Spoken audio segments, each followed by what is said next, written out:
Les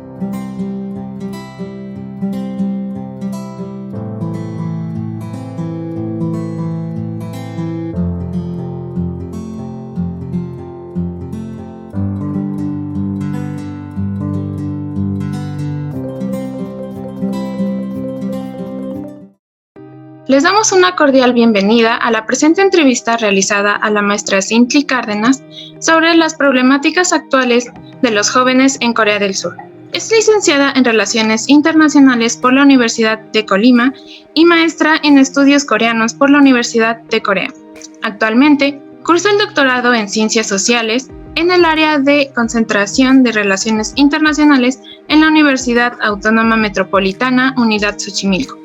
También es miembro del Grupo de Estudios sobre Eurasia y el Círculo Mexicano de Estudios Coreanos. Como parte de su trayectoria en estudios coreanos, destacan estancias en la Universidad de Corea y en la Universidad de California, Los Ángeles, así como ponencias en espacios tales como la Asociación Mexicana de Estudios Internacionales, la Asociación Latinoamericana de Estudios de Asia y África, el Foro Corea y la Jornada Académica Internacional sobre Corea, así como artículos de opinión y académicos en medios y revistas especializadas de alcance nacional.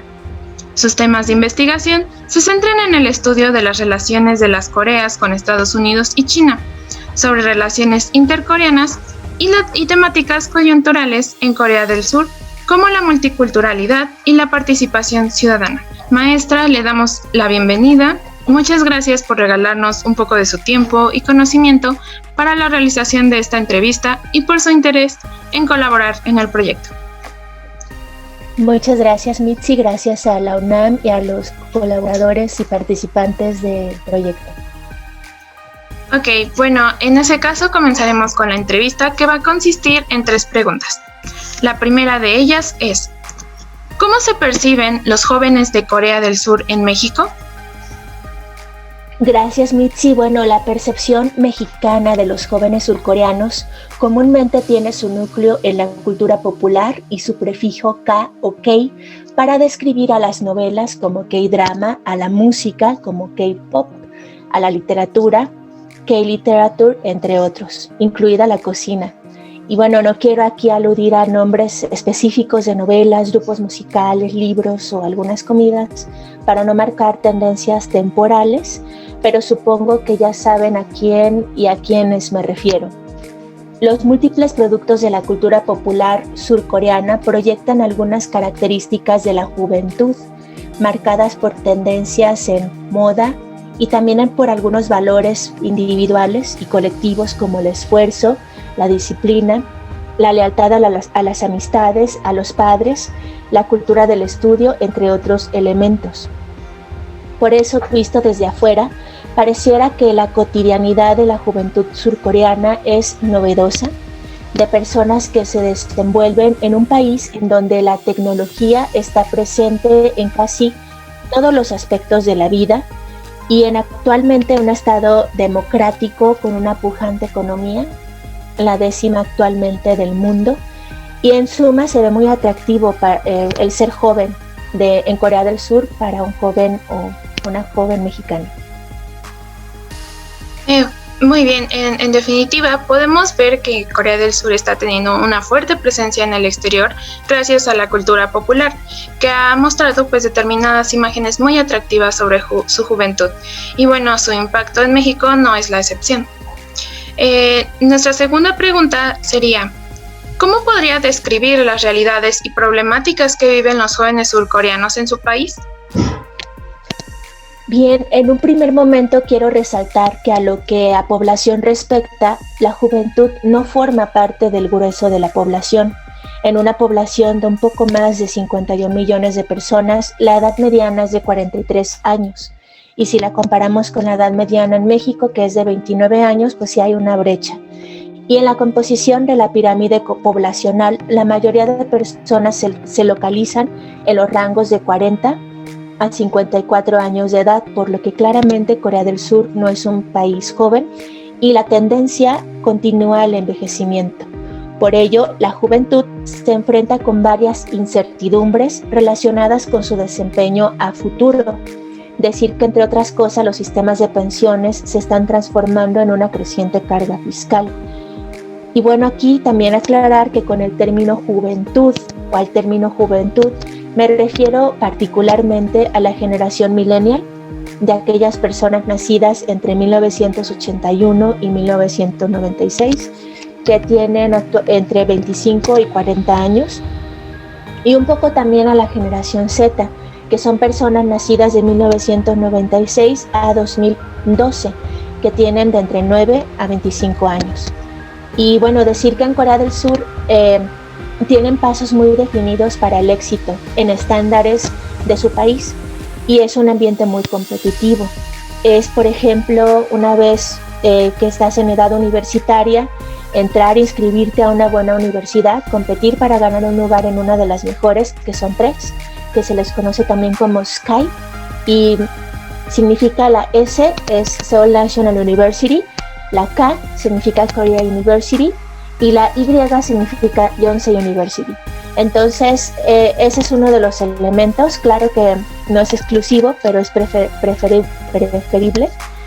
Luego de ahí, una vez egresado de alguna universidad, es competir para entrar a una buena empresa que te va a garantizar una buena pensión a futuro. Después es casarse y después es tener hijos. Es un largo camino para el éxito en estándares coreanos, es aplicado de manera un poco estricta a las personas jóvenes. Y bueno, si bien la juventud, en datos duros, es una de las más educadas del mundo, con más del 80% de los jóvenes inscritos en nivel superior, esto no significa que se pueda lograr un éxito o el éxito en términos coreanos, porque este grupo de edad joven no tienen suficientes garantías laborales, ya que el país registra un 21.6% de desempleo entre personas de 25 y 29 años, que es la tasa más alta de desempleo en el mundo desarrollado y que a su vez denota fuertes desigualdades sociales. Por otra parte, entre personas de 15 a 24 años la tasa de desempleo es un poco más baja, es de 8.2%, pero bueno, esa sería una parte de la realidad. Y el panorama de competencia educativa y las cada vez menos oportunidades laborales percibidas por la juventud surcoreana tienen en ocasiones consecuencias radicales, ya que la principal causa de muerte entre personas de entre 20 y 39 años es el suicidio. Es un problema que no es exclusivo de este grupo de edad, pero sí es más recurrente, y a su vez es parte de las estadísticas nacionales que hacen que Corea del Sur tenga la tasa de suicidios más alta entre los países de la OCDE y la cuarta más alta del mundo, con 26.9 casos por cada 100.000 habitantes, esto en cifras de 2015. Así que a partir de aproximadamente 2010, varios términos han surgido entre la población juvenil para retratar su sentir ante realidades de alta competencia educativa, laboral y personal, que en suma reflejan frustración por no cosechar los frutos de su esfuerzo y desencanto también con su país, que estructuralmente no cumple lo que promete a su manera de ver las cosas. Estos términos son los siguientes: es Hell Choson, teoría de clases en cucharas, generación de los 880.000 wones, generación de las N derrotas, entre otros términos que en suma evidencian estas sensaciones de estar atrapados y de no poder escapar de ciertas realidades. El término Hell Choson es una manera en que las personas jóvenes llaman a su país. Es una analogía a la dinastía Choson, que gobernó la península coreana por 5 siglos, del siglo XV a principios del siglo XX, y se caracterizaba por una rígida estructura social y también por muchas injusticias. La teoría de clases en cucharas, o bien el origen es el destino, es tu destino, se habla de las cucharas como indicador de posición social.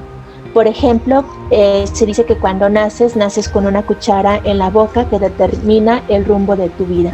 Si uno nace con una cuchara de oro o diamantes, estas personas, pues hijos de personas pudientes, van a estar caminando en un rumbo de privilegio.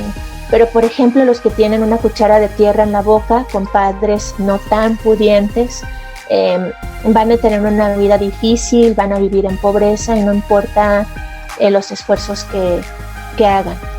En la generación de los 880,000 wones, esta generación se llaman a ellos mismos, son las personas que tienen un ingreso mensual de aproximadamente 15,000 pesos mexicanos, que es una cifra que en el contexto surcoreano no permite asegurar ciertos niveles de calidad de vida y certidumbre al futuro.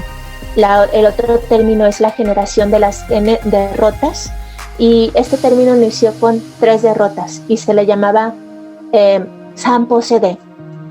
Sam se refiere, es el número 3, Po es parte de un verbo que es pogihada. Pogihada es renunciar en coreano, y sede es generación, entonces se llamaba Samposede, que las derrotas eran a tener alguna relación formal, a casarse y a tener hijos.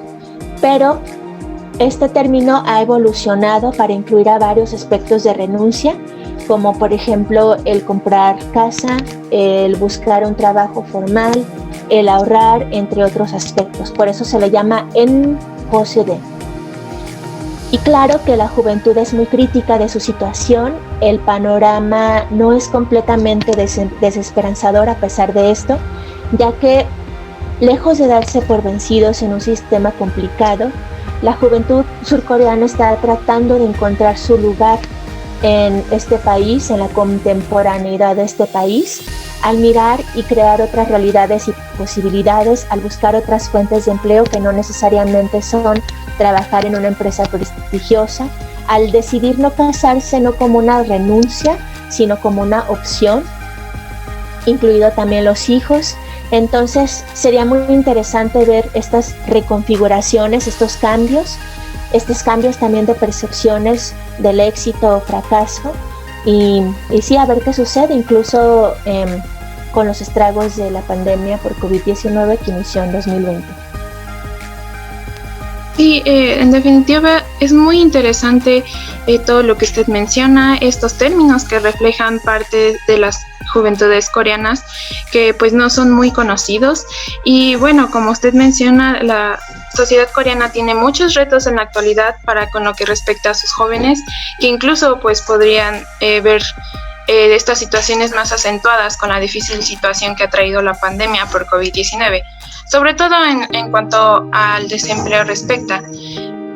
Hay mucho trabajo que hacer, habrá que ver cómo se sigue desarrollando toda esta situación en el país, que pues como usted menciona no es un panorama 100% desesperanzador, sino que se sigue trabajando en ello. Y bueno, finalmente pasaremos a nuestra última pregunta de esta ocasión, que es: ¿acaso la situación de los jóvenes surcoreanos es un síntoma de fenómenos comunes en el noreste asiático o bien del mundo? Esta es una excelente pregunta, Mitzi, y más bien yo la dejaría como una pregunta de reflexión a futuro. Sería muy interesante mirar fenómenos estructurales de carácter social, económico, para darnos cuenta que el caso de la juventud surcoreana no es un fenómeno aislado en el noreste asiático. Ver también la situación de Japón, de China e incluso de Corea del Norte, que sí es muy diferente a las dinámicas de Japón, de China y de Corea del Sur.